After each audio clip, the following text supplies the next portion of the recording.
Ayan na, anytime lalabas na yung mga corgi doon ang gagaling. Yan, nandito. Ito yung kennel nila. Ayan na, si Shopee! Takbo na! Ayan na! Ay, ito si ano! Ito yung tatay ni Yumi! Siya! Ang daming corgi! Ang cute oh! Step 1, wake up early, gonna rise with the sun. Step 2, get some good, some food in you. Step 3, think real hard about what you wanna be. Step 4, everybody just do your thing. Wake up, today's gonna be a good day. Wake up, today's gonna be a good day. Wake up, today's gonna be a good day. Wake up, today's gonna be a good day. Wake up, today's gonna be a good day. Wake up, today's gonna be a good day. Wake up. Medyo marami tayong ganap sa video na to. Isa-isahin natin para alam nyo kung ano yung posibleng mangyari sa panonood nyo. Meron akong dala dito na ito, galing sa Lazada. Ayan o, sino sa inyo nakaganito na? Yung para siyang bull bar yata yung tawag dito. Tapos dito mo ilalagay yung plate. Ilalagay natin dyan yung plate number. Tapos ilalagay natin ito doon sa harapan, sa lalagyan ng plate number ng sasakyan. Pakita ko sa inyo, dito siya mapupunta. Dahil hindi siya nasa gitna, usually kasi sa ibang sasakyan, dito yan napupunta sa gitna. Pero dahil etong plate number natin ay nasa gilid, dito siya mapupunta sa gilid. Yan, so ganyan yung magiging itsura nyo mamaya. Actually, mas trip ko yan na nasa gilid siya, wala sa gitna. Mas medyo may konting art. Etong ibabaw, nakikita nyo yung mga butas na yan. Pwede kasi natin lagyan ng auxiliary lights yan. So pag-iisipan ko kung lalagyan ko siya ng auxiliary lights. Pero para sa auxiliary lights, yung mga butas na yan. At ang isa pa na ikakabit natin kay Netoy ay ito. May nag-comment kasi dyan sa comment section na nayuyup nga kasi yung plate number sa likod. Tingnan nyo to. Ayan o, dahil syempre iba yung sukat ng plate number sa Japan. Yung plate number natin medyo mas mahaba. Kaya naka-fold ng konti sa part na to. So kapag nilagay na natin ito mamaya dito, pag ganun, at least naka-usli na yung plate number, maididiretso, matutuwid na natin siya, naka-flat na, at mas maganda na siya tignan. So kakabit din natin ito mamaya. Ang pangatlong gagawin natin ngayong araw, balik tayo dito sa harapan. Kung napapansin nyo yung itong chrome na to, pansin nyo ba medyo ano na siya, yung parang kupas na, madumi. Yan o. So susubukan natin mamaya i-buffing yan. Meron akong pang buffing dito sa kotse. Pakikintabi natin yan. Try lang. Ang pangapat na gagawin natin ngayon ay ito ay side door foldable storage box na magiging kasama natin sa mga camping na gagawin natin in the future. Nabili ko ito sa Boy P Outdoors. Unbox natin to maya maya. At yung pinaka-importanting agenda natin dito sa video na to ay i-explain ko sa inyo mamaya pagtapos natin ikabit at i-unbox ito. Matutuwa yung mga dog lovers dyan.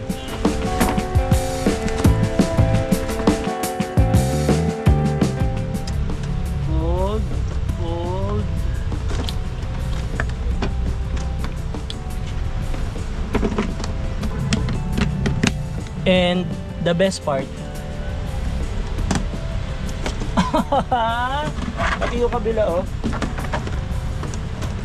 Yun oh. So kung may kailangan kang kunin sa loob, hindi mo na kailangan buksan pa yung ibabaw. Pwede na dito sa magkabilang gilid. Parang pwede ko rin lagyan ng kalapati to, no? Yun na. Boy P Outdoor.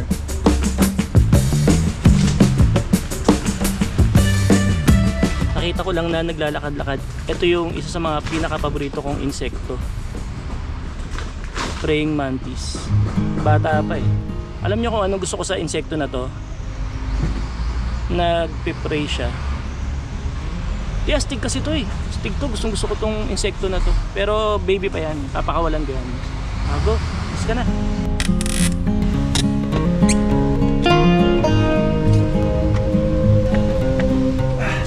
Ayos, ang ganda. Dagdag protection din dito sa bumper natin, tsaka dito sa plate number. So pwede natin lagyan ng auxiliary lights sa mga butas na yan. Pero baka hindi na rin siguro dahil meron na ako mga fog lights na ganito. Doon naman tayo sa likod. May problema. Bali, eto kasi mapupunta yan dyan. Ganyan yan oh. So yung tornilyo na nakakabit dito tsaka dito, babalik lang din dyan. Ang problema, Yung mismong plate number na ilalagay ko dito, wala akong tornilyo. Buti malapit lang yung mga motorcycle shop dito, mga bilihan ng mga tornilyo. Bili muna tayong tornilyo nito.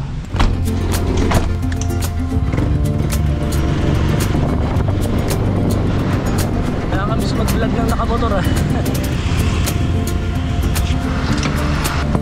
Sir, kailangan ko ng tornilyo para dito, alloy. Ayan, okay na. Dalawa boss, tas washer and nut.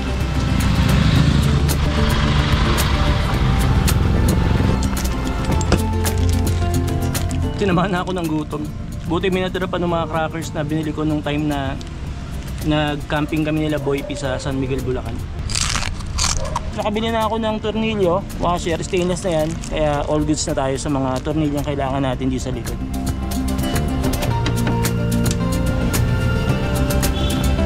Ayun yung problema, kumukurba kapag hindi nilagyan ng bracket. Kasi hindi magkasukat yung plate number ng Japan tsaka ng Pilipinas. Ayun, nakita nyo.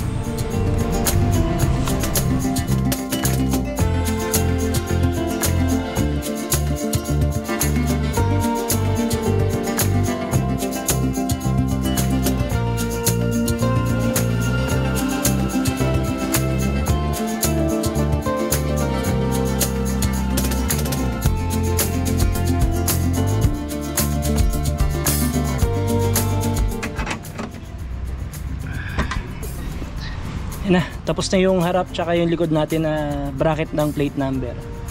Buffing naman natin yung chrome dun sa harapan. Wala akong metal polish, kaya ang gagamitin ko is yung wax na lang na pang pintura. Sana pwede. Pag di gumana, edi next time pang metal polish na talaga. Gusto ko lang naman mawala yung mga mancha-mancha niya.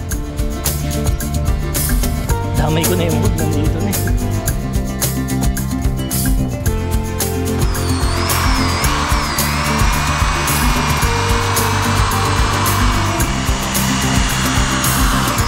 Okay naman siya, kumikintab naman ng konti, kumikinis naman, kaso may mga mancha talaga siyang parang kupas na ng mga parts. So feeling ko chrome na talaga yung kailangan nito, pero nandito na ako, so tutuloy ko na.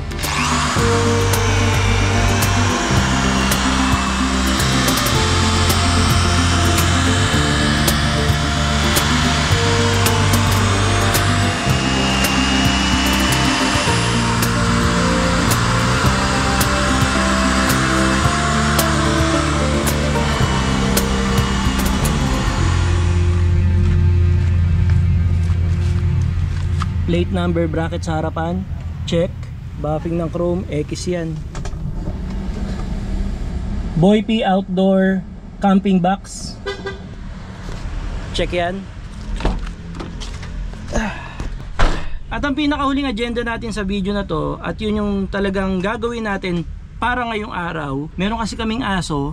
Kung naaalala nyo na nababanggit ko yun sa mga unang video ni Netoy, na meron kaming aso na corgi, babae yun si Yumi. In heat na siya ngayon. In heat, or sa Tagalog, naglalandi na yung aso namin.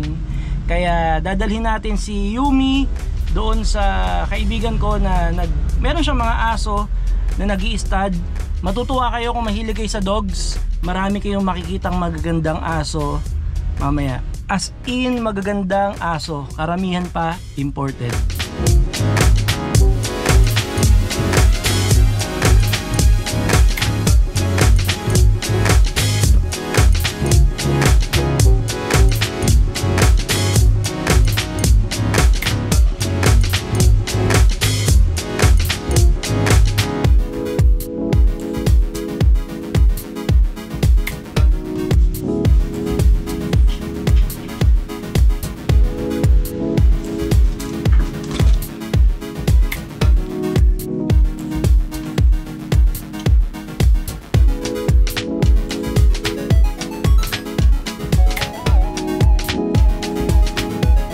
Foldable bike, dalawang box dito, may space pa dito, ang laki pa Tapos mamaya pag kinuha na natin yung aso, medyo malaki yung kulungan nun, pero kasya pa rin siya dito. Ganun ka multi-purpose itong mga minivans. Kunin na natin yung aso, kasama ko nga pala ngayon si Pink. go! Sana mabuntis, no? Sana talaga mabuntis.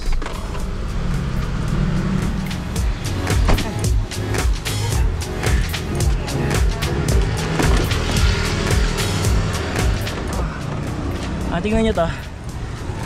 Meron tayong bike sa likod, dalawang box, tapos may baby carrier dito, baby seat.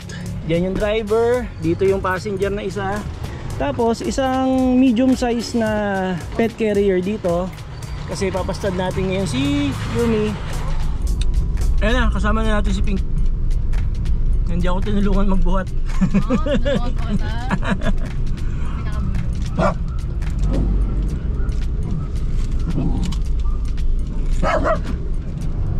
Si Jollibee na.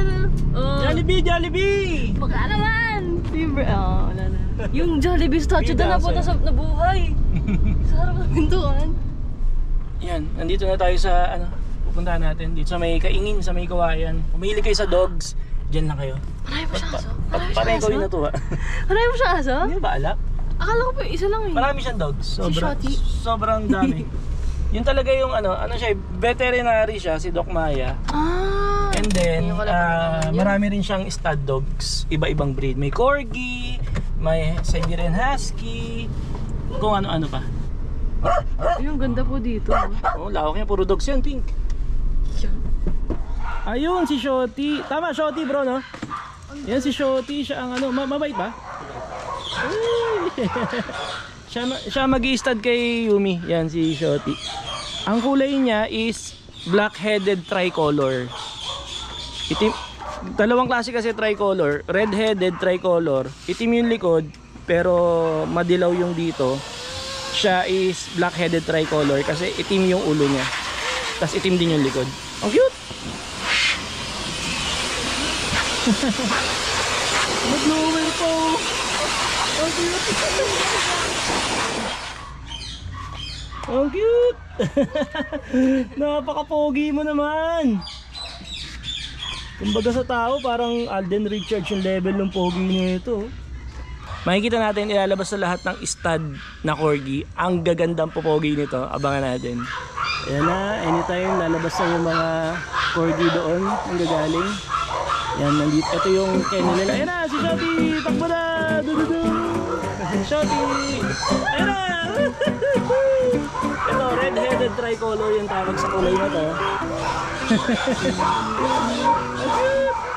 Ayan na! Ay, ito si Pikat yung tatay ni Yumi! Si si Giorgio! Sable yan. Yan yung rare na kulay ng corgi. Sable.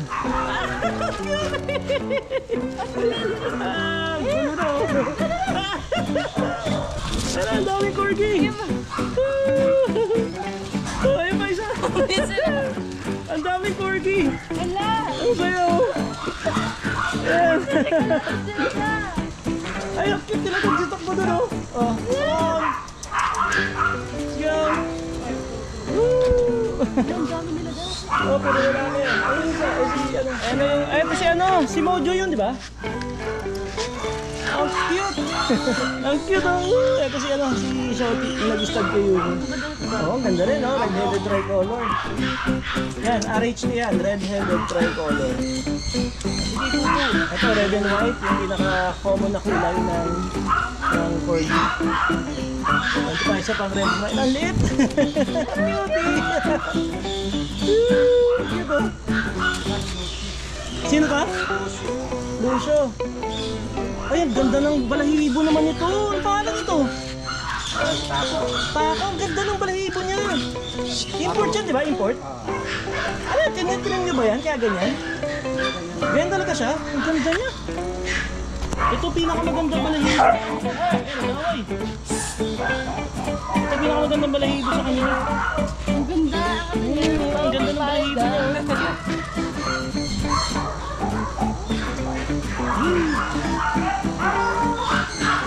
Ito ang rare na sable. Ito ang tatay ni Yumi. Sable yan. Sa likod niya. Oh, sable nga, sable yan. Yung pinaka-rare na kulay ng mga corgi, sable. Ayan, ganyan din naman si Yumi. Kaya lang mas dark yung mga linya nito sa sa mukha. Ayan. corgi. Ayan, sa mga dog lovers, sana nag-enjoy kayo sa video na to dahil kami nag-enjoy kami dito. Ang daming corgi. First time ko nakita ng ganito karaming corgi magkakasama. Ayan, so cute. Grabe. Ang gaganda.